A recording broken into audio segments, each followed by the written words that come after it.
TCM The Dream World, transforming lives, transforming India, where dreams come true. Come join with us. मैं आपको आज जानकारी दूंगी hypertension के बारे में। जी हाँ, आज हम चर्चा करेंगे ब्लड प्रेशर यानी कि बीपी के बारे में। तो चलिए झट से बिना समय को व्यर्थ किए आज की इस चर्चा की तरफ बढ़ चलते हैं, बिकॉज हमारे पास बहुत लिमिटेड समय है। ब्लड प्रेशर एक ऐसी समस्या है जिसे बहुत से लोग तवज्जो नहीं देते, बहुत से लोग इम्पोर्टेंट नहीं समझते, क्योंकि शायद इसलिए क्योंकि इसके सिम्टम्स नहीं आते।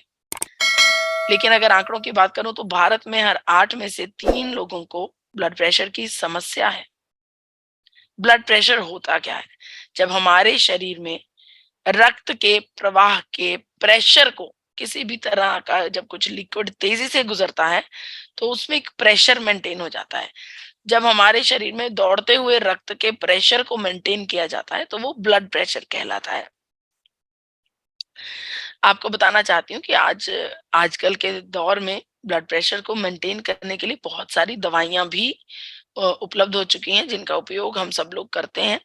लेकिन समस्या ये है कि ये दवाइयां सिर्फ आपके ब्लड प्रेशर को मैनेज कर सकती हैं, सिम्टोमेटिक तरीके से हल कर सकती हैं। अगर ज्यादा है उसे कम करने की दवाई आती है, अगर कम है उसे बढ़ाने की दवाई आती है। लेकिन ये दवाइयां हमारे बीपी को इस प्रकार से हैंडल नहीं करती कि उसके कारण को ठीक कर दें, कि अगर एक बार आपने कोई दवाई लगातार कुछ समय के लिए खा ली तो एक टारगेट ही ऐसा अचीव हो जाए कि वो जो बीपी की समस्या है वो आगे कभी आपको परेशान ना करे। यानी कि आपकी बीमारी के रूट कॉज पर काम करने वाली कोई भी एलोपैथिक दवाई आजकल मौजूद नहीं है।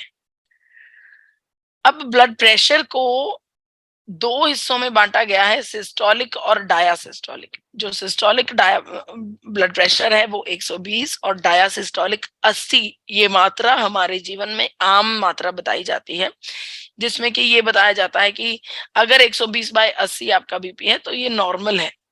लेकिन अगर ये इससे कम या इससे ज्यादा रहता है तब ये स्वाभाविक है कि ये एक बीमारी का रूप ले लेता है। ब्लड प्रेशर पर तवज्जो देना क्यों जरूरी है, इसे समझना क्यों जरूरी है, इसे मेंटेन करना क्यों जरूरी है? अगर हम ब्लड प्रेशर को मेंटेन नहीं करते, हमारे शरीर में ब्लड प्रेशर बहुत ज्यादा फ्लक्चुएट होता है तो हमारे शरीर में बहुत सारी बीमारियां पैदा हो सकती हैं, जैसा कि हमारी आईज की वेसल्स डैमेज हो सकती हैं, डिमेंशिया यानी कि मेमोरी लॉस की समस्या हमें हो सकती है, heart attack, heart failure, heart strokes या फिर किडनी के ऊपर इफेक्ट होना। ये सब चीजें ब्लड प्रेशर की वजह से हमारे शरीर में संभावनाएं पैदा हो जाती हैं इन समस्याओं की। देखिए, ब्लड प्रेशर को साइलेंट किलर का नाम दिया है बड़े बड़े डॉक्टर्स ने। क्यों? क्योंकि ब्लड प्रेशर हमारे शरीर में बिना किसी सिम्टम के एंटर कर जाता है। कोई सिम्टम नहीं आता, हमें कुछ पता नहीं लगता। ब्लड प्रेशर के बढ़ने या फिर ब्लड प्रेशर के कम होने से हमारे शरीर में ज्यादातर कोई सिम्टम्स नहीं दिखते। लेकिन ऐसा नहीं है कि बिल्कुल भी सिम्टम्स नजर नहीं आते। अगर कोई व्यक्ति बहुत ही ज्यादा इंटेंशनल हो, जिसे अपने शरीर का हर एक हम कह सकते हैं रिएक्शन, हर एक एक्शन समझ में आ रहा है, वो व्यक्ति से कैच कर सकता है। लेकिन ज्यादातर लोगों को ये एक प्रकार से बिना किसी सिम्टम्स के ज्यादातर लोगों के जीवन में ये घर कर लेता है। साइलेंट किलर का नाम इसे बड़े बड़े डॉक्टर्स ने दिया है, क्योंकि इसका कोई लक्षण ना होने की वजह से जब ये हमारे शरीर पर अटैक करता है, वो अटैक किलर अटैक होता है। एक ही अटैक करता है, हमारी या तो कोई नस दिमाग में फट जाती है जिसे ब्रेन हैमरेज कहा जाता है, या फिर कुछ ऐसी सिचुएशन आती है कि हार्ट अटैक की संभावनाएं बन जाती हैं। और ये एकमात्र अटैक ऐसा अटैक होता है जो किलिंग अटैक होता है, जो हमारे जीवन पर भारी पड़ सकता है।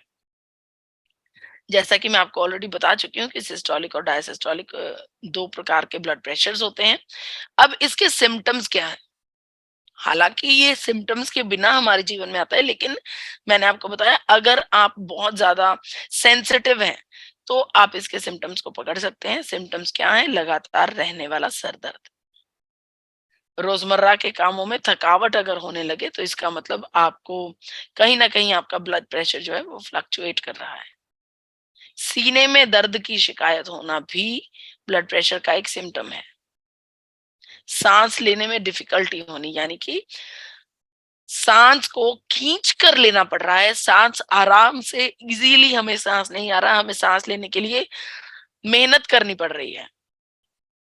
पांचवा फैक्टर है बहुत जल्दी जल्दी गुस्सा आ जाना, स्वभाव में चिड़चिड़ापन जो है वो बढ़ने लगना।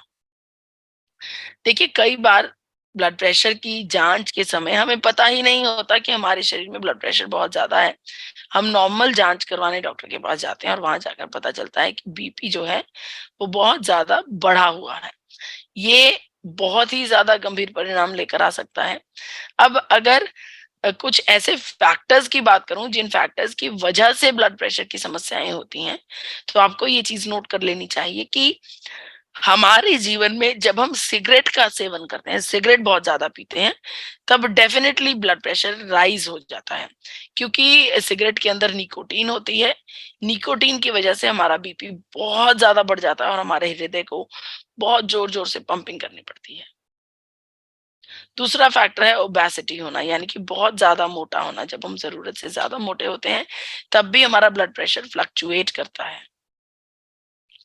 तीसरा फैक्टर है एक्सरसाइज का, बिल्कुल भी अपनी दिनचर्या में एक्सरसाइज ना करना, दिन भर सेडेंटरी लाइफस्टाइल बिताना, उससे भी बीपी की शिकायत हो सकती है। चौथा फैक्टर है हमारे जीवन में सोडियम, नमक का इंटेक ज्यादा होना।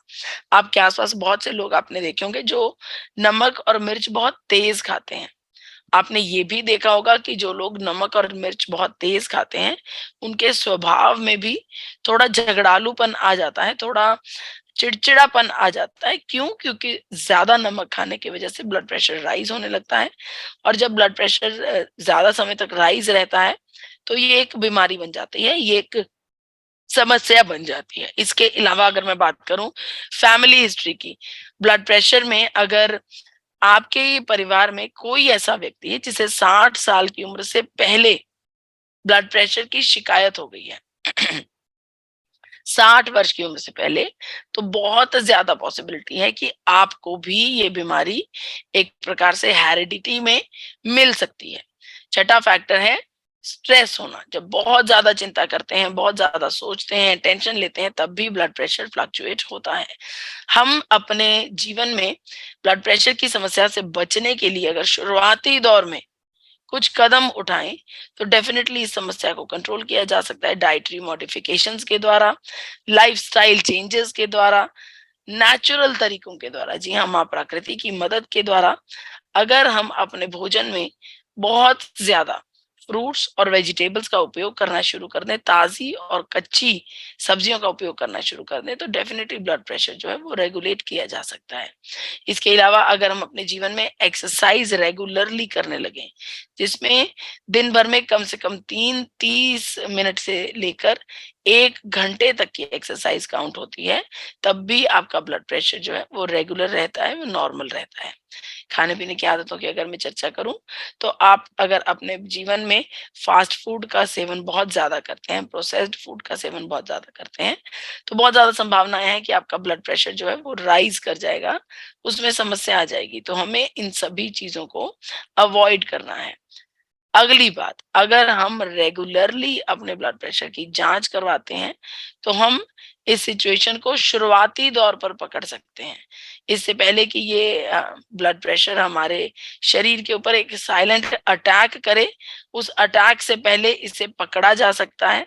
माँ प्रकृति की नायाब देन से ब्लड प्रेशर को कंट्रोल किया जा सकता है। जी हाँ, गामा ओरिजिनॉल जो माँ प्रकृति की नायाब देन है, जो चावल के भूरे हिस्से से निकाला जाता है एक आइसोलेटेड फॉर्म में सफेद रंग का पाउडर, ये गामा ओरिजिनॉल हमारे शरीर में ब्लड प्रेशर को मेंटेन करने में बहुत मदद करता है।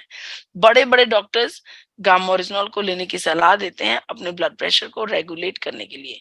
देखिए, हमें यहाँ पर ये समझना बहुत ज्यादा जरूरी है कि क्यों इतने बड़े बड़े डॉक्टर्स जो अपने ओहदों में बहुत सीनियर हैं, अपने एक्सपीरियंस में बहुत सीनियर हैं, वो डॉक्टर्स क्यों आगे आ रहे हैं। कहीं ना कहीं इन डॉक्टर्स ने फोरसी कर लिया है, भविष्य का अंदाजा लगा लिया है कि अगर इसी प्रकार से बीमारियां बढ़ती रहीं तो मेडिकल जगत में भी मुश्किल हो जाएगा इन सभी बीमारियों को हैंडल करना। इसी वजह से बड़े बड़े रिस्पॉन्सिबल और सीनियर डॉक्टर्स हम सबको गामा ओरिजिनॉल का सेवन करने की सलाह देते हैं। आइए आज मैं आपके सामने डॉक्टर शैलेश सहाय जी की चर्चा करना चाहती हूँ, आपको बताना चाहती हूँ कि आज डॉक्टर शैलेश सहाय जी की कुछ वीडियोज़ मैं आपके साथ साझा करूँगी। ये वही वीडियोज़ हैं जो डायटीशियन ईशा वशिष्ठ जी ने शैलेश सर के साथ इंटरव्यू करते हुए कुछ सवाल पूछे जिनके जवाब डॉक्टर साहब ने दिए। तो चलिए आज एक बार फिर से डॉक्टर शैलेश सहाय की उन्हीं वीडियोज़ को देखते हैं और जानने की कोशिश करते हैं कि डॉक्टर साहब गामा ओरिजिनॉल के बारे में क्या कहना चाहते हैं। Hello, I am Dr. Shailesh Sahai. I am a consultant physician working with Max Hospital Gurgaon. Today we will be discussing about the antioxidants found in the food supplements. The new kid in the block in this natural antioxidant is gamma oryzanol.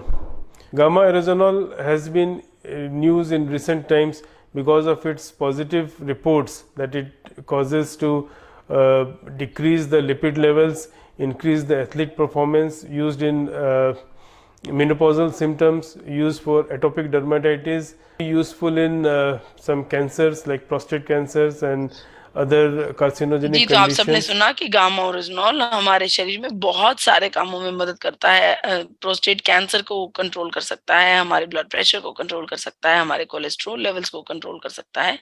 दुनिया भर में gamma oryzanol का उपयोग किया जा रहा है पिछले 70 वर्षों से। आइए डॉक्टर साहब से अब पूछते हैं कि ऐसी कौन-सी कंट्री है जिसने सबसे पहले गामा ओरिजिनॉल को ढूँढा, इसकी इज़ाद किया और आज के दौर में अलग-अलग कंट्रीज़ में इसका क्या यूसेज चल रहा है?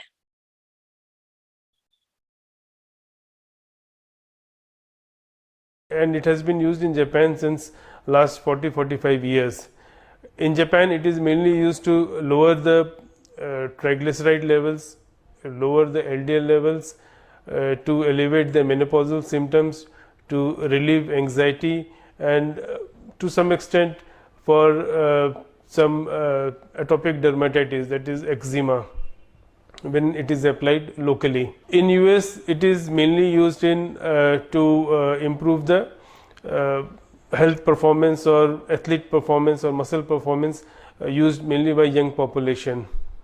Research has been done regarding this product, and initial research are suggestive that this particular antioxidant, which is gamma oryzanol, is helpful in lowering the lipid levels and improving the cholesterol readings. Various studies have been done in various places, mainly in China, in Korea, in USA. जी, तो आप सबने सुना कि सबसे पहले Japan ने इसको इज़ाद किया, इसको ढूँढा और बताया कि ये हमारे शरीर में लिपिड प्रोफाइल को कंट्रोल करने के लिए, एंग्जायटी और स्ट्रेस को कंट्रोल करने के लिए, हार्मोनल इम्बैलेंस को हैंडल करने के लिए एक बेहतरीन तत्व है। और डॉक्टर साहब ने बताया कि यूनाइटेड स्टेट्स ऑफ अमेरिका में गामा ओरिजिनॉल को हाइपोलिपिडेमिक एजेंट का दर्जा दिया गया है। और आपको बताना चाहती हूँ कि अमेरिकन सरकार ने गामा ओरिजिनॉल को अपने मैश ड्रग डाटाबेस में एक खास जगह दी है। मैश ड्रग डाटाबेस का मतलब अमेरिका की खास इस्तेमाल होने वाली दवाइयों की सूची। इसी प्रकार से जापान ने भी बताया कि ये किस प्रकार से एंटी एंग्जायटी एजेंट है, हाइपोलिपिडेमिक एजेंट है, हमारे शरीर में कोलेस्ट्रॉल के नंबर को कम करने में मदद करता है। कनाडा में इसे नेचुरल हेल्थ प्रोडक्ट के रूप से जाना जाता है। ऑस्ट्रेलिया में बहुत सारी बायोलॉजिकल मेडिसिन्स में इसे एक्टिव इंग्रेडिएंट की तरह उपयोग किया जाता है। इन सब के चलते भारत सरकार ने भी गामा ओरिजिनॉल को न्यूट्रास्यूटिकल का दर्जा दे दिया है। FSSAI के द्वारा इसे रजिस्टर कर लिया गया है। चलिए अब डॉक्टर साहब से पूछते हैं कि ऐसा क्या पाया जाता है गामा ओरिजिनॉल में कि इसे एक बेहतरीन एंटीऑक्सीडेंट का दर्जा दिया जाता है और डॉक्टर साहब इसके बारे में क्या सोचते हैं? ये भी पूछते हैं डॉक्टर साहब से कि क्या गामा ओरिजिनॉल का कोई साइड इफेक्ट तो नहीं है? आइए सुनिए। There are no reported side effects of this medicine, either when it is taken orally or it is applied topically. It is found in rice bran oil. The composition is about 2% available as capsules also in form of 100 milligram and 300 milligram ji, capsules. तो आप सबने सुना कि gamma oryzanol का कोई भी side effect नहीं है और इसे एंटीऑक्सीडेंट होने की वजह से ये इसलिए एंटीऑक्सीडेंट है क्योंकि इसके अंदर गामा ओरिजिनॉल पाया जाता है। आइए अब डॉक्टर साहब से पूछते हैं कि डॉक्टर साहब को क्या लगता है, क्या गामा ओरिजिनॉल का उपयोग करने से ब्लड प्रेशर में उसे कंट्रोल किया जा सकता है ब्लड प्रेशर की समस्या को। आइए सुनते हैं डॉक्टर शैलेश सहाय जी से। Advocated to be used as a natural supplement to decrease the blood pressure. Various studies done in Korea and China have basically indicated that this may be helpful in reducing blood pressure by interacting with the ACE inhibitors. आप सबने Thank you. सुना कि doctor साहब ने बताया Advocated to be used as a natural कि supplement doctor to साहब ने बताया कि वाकई में ब्लड प्रेशर को रेगुलेट करने के लिए गामा ओरिजिनल हमारी मदद करता है। बहुत सारे टेस्टिमोनियल्स, बहुत सारे रिसर्च पेपर इस बात की पुष्टि करते हैं कि हमारे शरीर में ब्लड प्रेशर को कंट्रोल करने के लिए जब ब्लड प्रेशर की दवाई के साथ गामा ओरिजिनल का सेवन किया जाता है तो बेहतरीन रिजल्ट्स आते हैं। भारत सरकार ने गामा ओरिजिनल को एंटीऑक्सीडेंट का दर्जा दिया है। आप सबसे मेरा आग्रह है कि आप समय दर समय अपने ब्लड प्रेशर को मॉनिटर जरूर करवाते रहें, क्योंकि अगर आप अपनी दवाई के साथ गामा ओरिजिनल का सेवन कर रहे हैं तो ये बात तय है कि आपका ब्लड प्रेशर रेगुलेट जरूर होगा। इसका मतलब ये है कि आपको समय दर समय डॉक्टर साहब से जांच करवानी होगी। अपने बीपी की जांच जब आप करवाएंगे तो हो सकता है कि डॉक्टर साहब आपके बीपी की दवाई की डोजेज जो है उसे कम कर दें और ब्लड प्रेशर के लिए आप गामा ओरिजिनल का सेवन लगातार लंबे समय तक करते रहें। गामा ओरिजिनल को अपने भोजन का हिस्सा बनाइए। आपके ब्लड प्रेशर के लिए ये बहुत ही इम्पोर्टेंट कदम है। मुझे इतने इत्मीनान से सुनने का बहुत बहुत शुक्रिया। मैं अपनी वाणी को यहीं पर विराम देती हूँ। धन्यवाद। RCM The Dream World, transforming lives, transforming India, where dreams come true. Come join